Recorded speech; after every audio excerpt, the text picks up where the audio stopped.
Hello everyone and welcome back to TowerGate. It is TowerGate day number 650, January the 2nd, 2018, Wednesday. Yes indeed, it is Wednesday. That is when I take out the trash and have some pasta.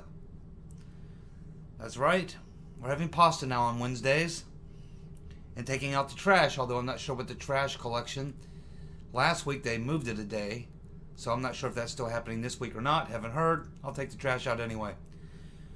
Because that's what I always do on Wednesday. Every Wednesday I take out the trash. And now I'm having pasta.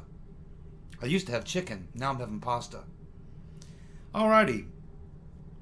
Well, of course, it's not a very big news day. January 1st. Not a lot going on besides a lot of college football. And people recovering from their hangover. Hopefully you don't have a hangover and you're feeling fine. I didn't have to worry about a hangover because... of course, I worked New Year's Eve, and then I was planning on going over to my friend's house to watch football and chow down on some vittles. And then I got a text from my coworker, my co-manager, telling me he was sick. He was sick and wasn't going to be able to make it to work on New Year's Day, so I had to go cover his shift and mine. So I got to work pretty much a double shift on New Year's Day. So, obviously, no partying for Mike. Not at all. That's what I did for New Year's Day. I worked a double shift. How about you? So, here we are in day 11 of the shutdown. The Dems, of course, are saying that they have a plan to end the shutdown. I'm sure they do.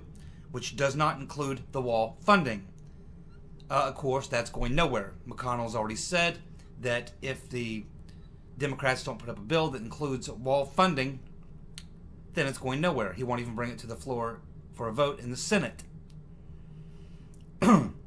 But I was disappointed to hear the commentator on Fox News is saying that there's a negotiation point where they're now down to like only asking for 2.1 or 2.3 billion of the 5.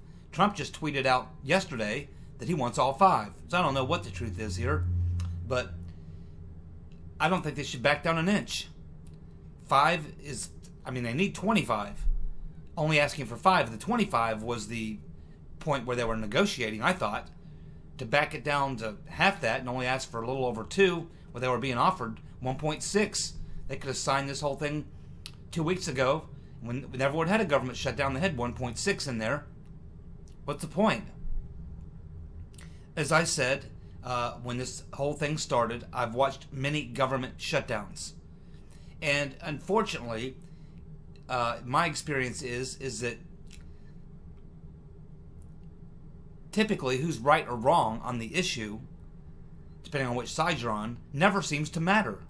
What always seems to matter is who wins the PR war. That's why I said, from day one, they better have a PR plan in place. They need to have an entire rollout for every day to have a special press conference, a 30-minute press conference every single day, and call it the border wall crisis. Take control of the narrative, hijack the narrative, take the narrative and say we have a crisis. Because this is what the Democrats are doing, they're playing the crisis. Well, you take the narrative and you say, no, we do have a crisis, but the crisis is we have these people pouring across our border. We have felonies being committed every day by illegals, and every day you're going to highlight a few of them, felonies. And you are going to force the Democrats into answering the question why they will not provide border wall funding. And that forces them in the position they've taken, which is that border walls don't work. Well, there's currently about 65 countries around the world, prominent countries that have border walls, many of whom their leaders, people in their governments, reporters, and everything else will verify that, in fact, walls do work. They do certainly work. They may not be 100% everywhere, but they over 90% probably. And we see this in Europe. We see it everywhere. So we know that walls do work. We have a lot of, and they should be showing pictures every day of the Rotten Reverend Clinton's walls around her place, the Obamas. Nancy Pelosi has walls around her place. Paul Ryan has constructed a wall around his place, around his mansion. So there's I mean, even a halfway decent PR person could really be effective if they had a plan. But unfortunately, it seems like the plan is just to let Trump tweet, which he's pretty effective as tweeting. He's the best troll I've ever seen. But, you know, they're missing a golden opportunity here because this battle is going to be won or lost on the PR campaign. That's where the battle will be won and lost. So, you know, I wish someone in Washington, D.C. would watch my videos and listen to me. You know, I just don't understand why Trump is surrounded by so many people who appear to have some intellect, some skill, but their performance is piss poor. It's absolutely piss poor. I could do a much better job of putting together and organizing and implementing a PR strategy to win this fight. And once you're in this fight, as I said before, you cannot back down. As soon as you blink, it's over. That's why I hope they don't blink. That's why I hope they don't say, yeah, well, we'll take 2.1 or 2.2. That's a victory to the Democrats. And that's exactly how they'll play it. Because of PR. One thing the Democrats can do very well is PR. They do understand PR. That's why Republicans usually lose these battles and why they're so weak in the knees to ever get into them. Because they don't know how to run a PR campaign. Even when they're right on the issue. They're right. The majority of people want a border wall. Trump campaigned on it. Won on it. I mean, it's a winning issue. It's just, I don't know. I don't quite understand why there's so much ineptness around Trump. And I mean, it just doesn't seem like he's got the best people there. I mean, Sarah Sanders is great. And I like Stephen Miller, but I'd like to see him actively involved in this PR campaign. But man, there are a lot of people around Trump. Bolton and Pompeo, and before that was Sessions and Pence. And I mean, Trump is not surrounded by friends. He is not surrounded by people who really know how to play this game. That's how it appears to me. But that's the way things are. So let's move on. The new Brazilian president, Jair Bolsonaro, was sworn in on Tuesday. He is, of course, being described as the Trump of the tropics. He is, of course, pro-life. He's anti-immigration. He's a capitalist, former businessman, military officer. He also has, a lot like Trump in a lot of ways. He's also got a very attractive model kind of looking wife. And they seem to have a good relationship. Trump tweeted out a congratulations tweet to him. And Bolsonaro tweeted back to Trump and talked about, yes, we have a great partnership with our countries working together. And keep in mind, Brazil's an important country. It's the biggest economy in the Central America or South America. And they've had a lot of left-leaning type governments in there. This is the first time I can remember a really center-right, or certainly you could say right-wing, conservative, whatever you want to call it. But it's an important shift because Brazil carries a lot of weight. And it could lead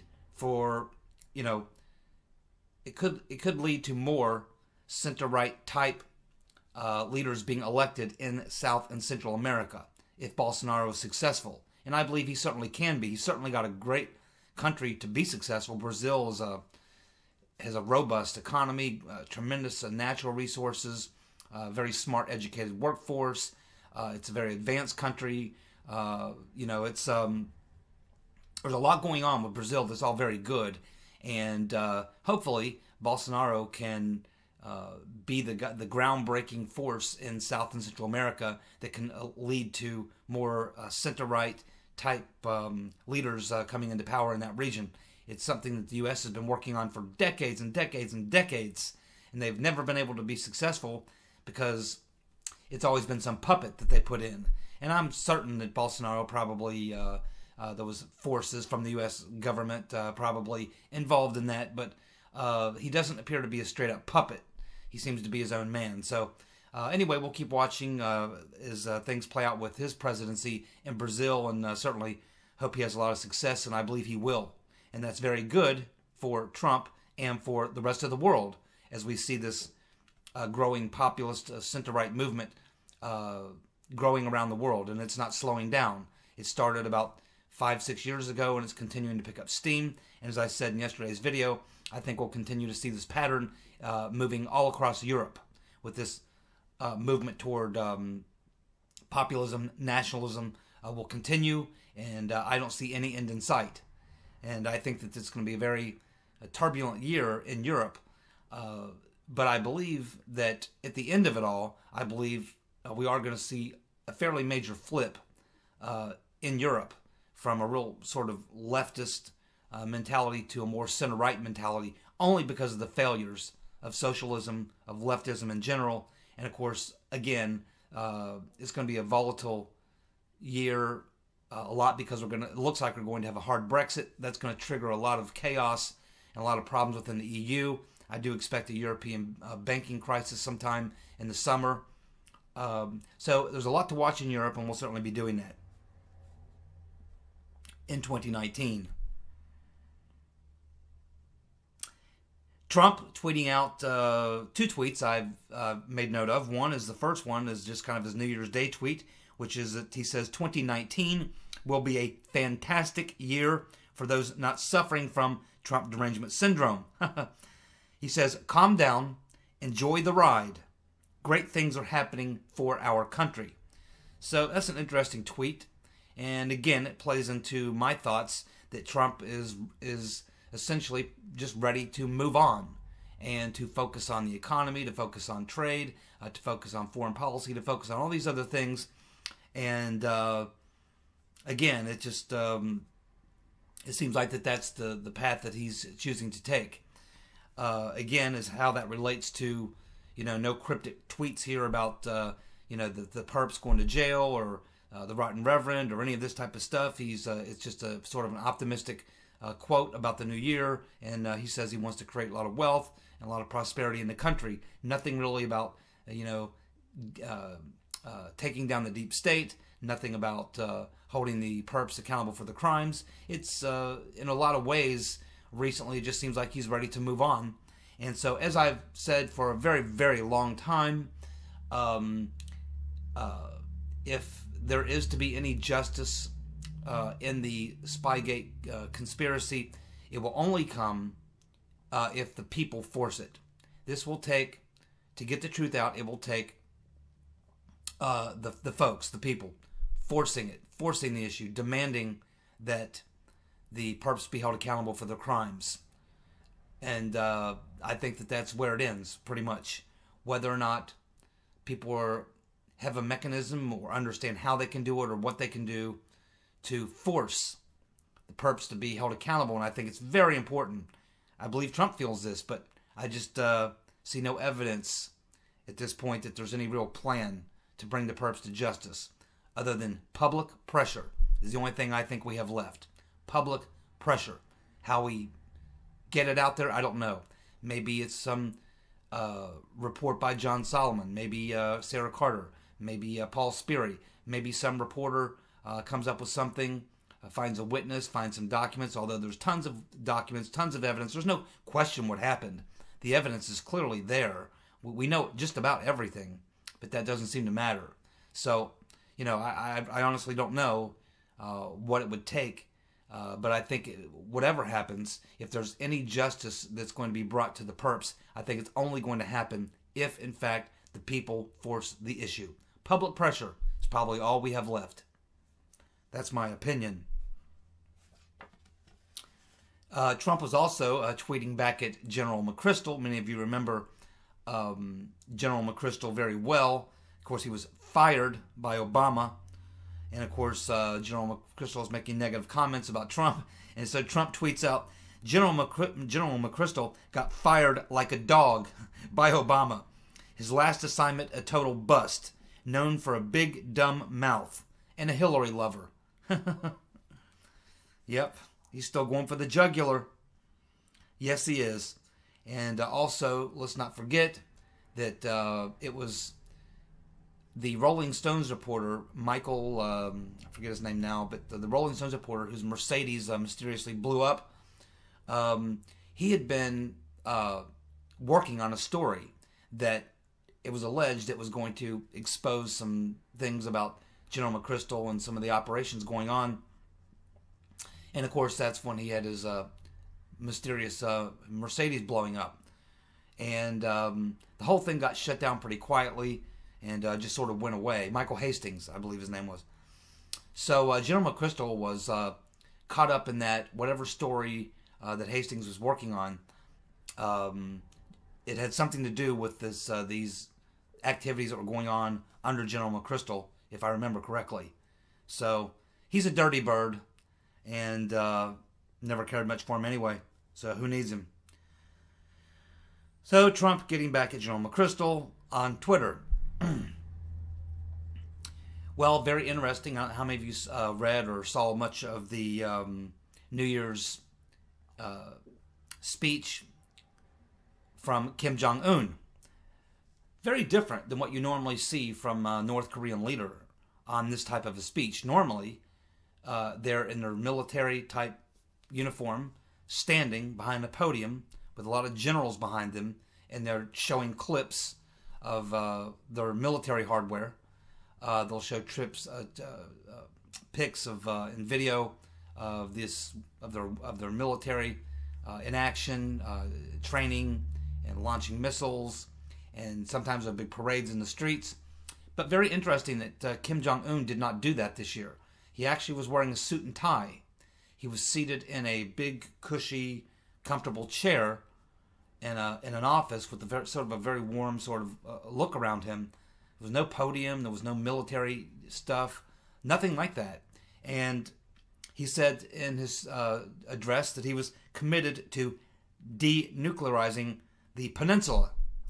Of course, this is a speech intended for domestic consumption, so there was the typical pushing back on the sanctions and various other things. But ultimately, when you look at the tone of his message, the backdrop of his message, the look of where he was and how he was dressed and the whole 9 yards, very different from that very militaristic type speech that you typically see from a North Korean leader. And it's a very good indication of what may be coming in 2019. I really think there's a very good possibility that 2019 could be the year that we really see a finalization on North Korea and South Korea, a actual end to the North and South Korean War, because it's still not technically officially been ended. But I think that the big ceremony and the actual coming to the end of that, I think is very likely could happen in 2019. I think they're just working out the details. But I think that we could see an official end to the Korean War. That would be a huge foreign policy win for Trump. I think that you could see things really going in the right direction there. Obviously, there's issues. We still have the sanctions. Trump's not going to remove the sanctions until the nukes are gone. But Kim is saying he's committed to a denuclearized Korean peninsula, and we understand that his version or understanding of a denuclearized peninsula is a little different than ours, and that's where there's some issues. But I think that this is all going to get worked out, and I think it's in Kim Jong-un's best interest, and I think he knows if he wants to cut a really good deal for himself, that it's Trump that he's going to have to work with, and he's going to be looking at the election situation as well, because he probably knows that when Trump's gone, it'll go back to business as usual.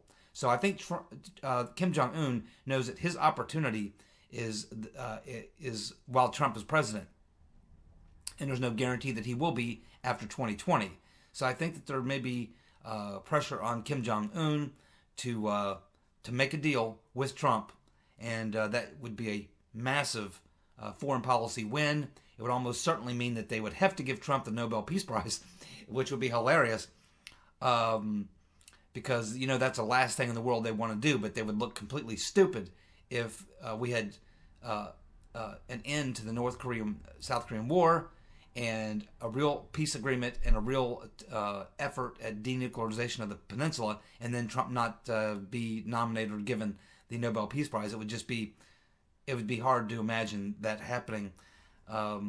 So not that I think Trump cares all that much about it. I really don't think he cares that much, but Again, it goes in the psyche of the voters, and that's why it's important, especially coming up in election year. That's a major feather in your cap in foreign policy if you can be the president that ended the Korean War, and I think that's very possible in Trump's future. I still have deep concerns that if he doesn't fight back against the deep state, and I mean seriously fight back, doing more than tweeting, that he may not make it till 2020, because they're definitely coming for him. They are absolutely coming for him. So that's a whole other topic, which I covered enough yesterday. I don't even want to talk about it too much anymore. You know how I feel. So anyway, good things on the foreign policy front for 2019. Also in Iran, watching very closely there. I do expect also in 2019, we saw 3 fairly major attempts at overthrowing the regime last year. We saw it again the previous year before that, and I think that we're again going to see a major effort this year to oust the regime in Iran. I think that's going to continue to happen. I think those protests will continue to grow and get more aggressive. And as other things are unfolding across Europe, and in the midst of all that chaos, I think is exactly the type of opportunity that you're looking for if you're an Iranian. Chaos loves chaos. And so I think there's some real opportunity there. And if we should see a major shift, a regime change, or what have you, the regime being taken down in Iran by a legitimate grassroots uprising, not by a world power like the U.S. coming in and orchestrating a coup or something like we did in '53. We don't want to see anything like that. We want to see an actual organic, real people's movement to overthrow the regime in Iran and bring about a more moderate regime there. If that should happen along with North Korea, that would make Trump the greatest foreign policy president in the history of America, and probably the greatest leader in the entire world in foreign policy. It would overshadow what anyone has ever done in the history, in the modern history of geo-global politics. Any world leader that could be in power when 2 regimes like North Korea and Iran join the rest of the free world, that would be something beyond extraordinary. And it's very possible. It's very possible. The situation in North Korea is definitely heading on the right track. The situation in Iran, a little more dicey, and it's and a lot of people think it will be a really ugly revolution in Iran. I really don't think so. We've seen these types of things in Iran before, the natural revolutions, and they haven't been, these terribly bloody events that lasted a long time. They were large, massive protests, and the regimes had a tendency to vacate pretty quickly. So I think we're on the precipice of something very, very big on the foreign policy front in 2019, both in Iran and certainly in North Korea. Well, I don't watch NBC, and as you know, I wasn't available to watch NBC. I was working on New Year's Day and New Year's Eve, but a lot of people watching NBC and CNN, particularly NBC, getting unbelievably horrible comments from how they handled the New Year's Eve celebration. Normally, of course, they cover the countdown on the clock, they cover the ball drop, and that's why everybody watches, to watch that big ball drop, right? Well, apparently, on NBC, they didn't cover the ball drop. They did not have a countdown, and the host that they brought in, Carson Daly, I didn't know he was still around. And this other woman I've never heard of before named Chrissy Teigen, don't know who she is, but apparently she started talking about getting a vaginal steaming. I'm not sure what a vaginal steaming is. I don't want to know what a vaginal steaming is, or why Miss Teigen would need a vaginal steaming. I have no clue what may be wrong with her vaginal situation that she would need to steam it, like vegetables or something. But anyway, hopefully whatever's going on with her vagina will work itself out. But in the meantime, the coverage of that, apparently no ball drop, no countdown, and all the other things. And then, of course, people flip over to CNN, and there you get what you usually get at CNN, which is Don Lemon and all these other nuts out in various places in the country getting destroyed, and then broadcasting in their destroyed state of mind, promoting the idea, of course, getting plastered, and watching the New Year's Eve festivities. It's just really unprofessional and very, childish, and it's just typical what you expect from NBC and CNN. But they're not getting very good reviews of their coverage of the New Year's Eve festivities. Hopefully none of you were watching any of that. Trump's put a freeze on federal pay increases by executive order. He has halted what was supposed to be a 2.1 automatic increase by federal employees. And so he put the kibosh on that. They're not getting their 2.1 increase. That's very good because they're already way overpaid. And he should end the pension for government employees as well and force them to set up 401ks like everybody else. That's a huge amount of money, federal pensions. We could probably almost pay off the damn national debt. We could build a wall around the entire country if we had that kind of money. We'll see what he does. But he's talking about a performance-based pay structure, and he's also, of course, told each of his department heads to come up with, 1% or 2% or 5%. I think it was 5% actually, reduction in the size of their departments. So definitely making efforts. And you can see here, in a way, it's kind of a, I think he actually believes in this stuff from the economic or financial point of view. But it's also, he knows that these are all Democrats who don't support him. So that's why Trump has no problem doing this, is because he's not worried about pissing these people off, because he knows that 99% of them hate him anyway and are not going to vote for him. So might as well keep them from getting their pay increase and introduce a performance-based pay schedule, and also to shrink those government departments. Maybe they'll have to go out in the private sector and work like everybody else, and then they'll probably become Trump supporters. 2018 was the worst year for Hollywood in many, many decades, and it's being projected that 2019 will be even worse. Yeah, it's a cesspool of garbage. They couldn't even get this movie about the moon landing right. That had to be politically correct. Everything coming out of Hollywood now has to be so politically correct that they just can't tell a story anymore. And they really don't have very good people. The actors suck. They're nothing like the great Hollywood actors of the 1950s who were mostly patriotic Americans. They don't have the writers. They don't have the creativity. It's just horrible. I can't remember the last time I watched a major movie. I really can't. I generally, when I watch movies and stuff, it's like I always go back and watch old movies. Old movies. That's typical what I watch.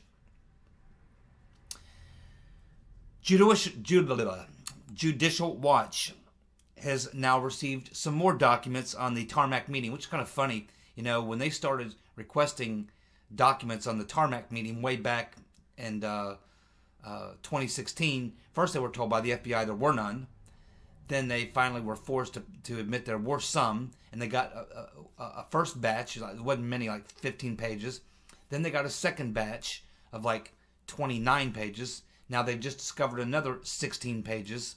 Now, if you remember the batch of the 29 that showed up last year, or 2017, if you remember, we learned from that batch, these conversations between the FBI agents or whatever, that they weren't the least bit concerned whatsoever with the fact that the Tarmac meeting actually happened. So here you have people, the DOJ and the FBI, having communication, talking right after the reporter broke the story that they had this meeting on the Tarmac, and the only thing they were concerned about is that they want to know who leaked it, who leaked the story, who let this out. They weren't the least bit concerned about the fact that the meeting happened on the weekend before the Right Reverend Clinton was supposed to be questioned by the FBI. Here's Slick Willie meeting with the head of the Justice Department on the Tarmac. Everyone knows that was a planned meeting. It was supposed to be secret. Someone let the cat out of the bag, and that's why, and we learned that really from these 29 pages that Judicial Watch got hold of, which showed that they had no concern whatsoever for the horrible thing that happened with the meeting on the tarmac. No problem with that at all. They were just ticked off about who leaked it, and they wanted to find that guy. Who's the guy? Who's the guy that leaked that? Find that guy. And I imagine they eventually did find that guy. So now Judicial Watch has gotten 16 more pages, and it appears there is a couple email chains now that they've gotten information on, which includes email messages between Peter's been stroking us and his boss, Bill Priestap. Also, another individual here, Jonathan Moffa. So these three are caught up in this email conversation. Peter's been stroking us, Bill Priestap, his boss, and this Jonathan Moffa. And so they were actively involved in this when this whole Tarmac meeting went down. They were communicating, and it's the first we've heard anything of these guys. The other stuff was all just other people that we don't really know their names too much at the FBI and DOJ that were wondering who that guy was who leaked the story. But now we actually get specifics with email conversations between Strzok and Priestap and this Jonathan Moffa guy. And what this reveals in this email conversation is that they're talking about this event, and this Jonathan Moffa guy is responding to Peter's been stroking and saying, "Hey, are you paying attention? Are you watching this stuff here? It's all over the news. This meeting on the tarmac." And they're talking about, and then they're talking about an article that was written about it. And this article was saying that Loretta Lynch would recuse herself from the Clinton investigation.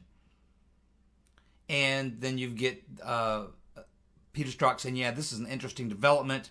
And then you get this guy he's talking to, this Jonathan Moffa, saying that this whole thing about Lynch recusing herself is no big deal because it's been under discussion since last April. And so they're discussing this. So what that tells us is, if you look and plug this into the timeline of everything, it shows you that much earlier than we had anticipated, Peter's been stroking us and Priestap and this Jonathan Moffa guy and others, corrupt people at the DOJ and the FBI, that they are basically showing us in this email more evidence of what we already know, which is that the fix was in for the Clinton email investigation a long time, even before the email, the Tarmac meeting, long before any of that. This whole idea to exonerate the rotten Reverend Clinton had been, before we ever learned about it from Page Strzok texts, and all these other things. This was already, a decision had already been made that they were going to fix the Clinton email investigation.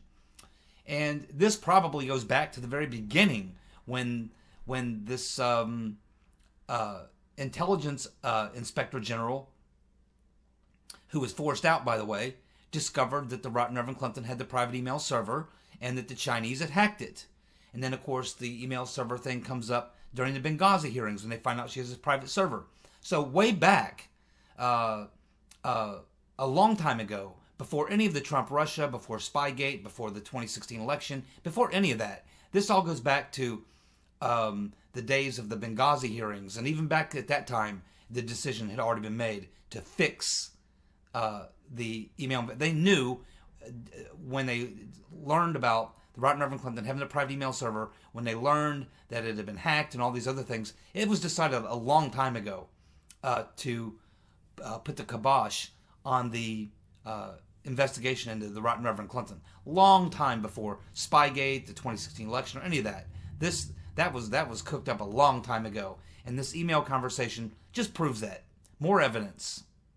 More evidence. Thank you so much for tuning in. I'll be back tomorrow with more TowerGate. See ya. Bye.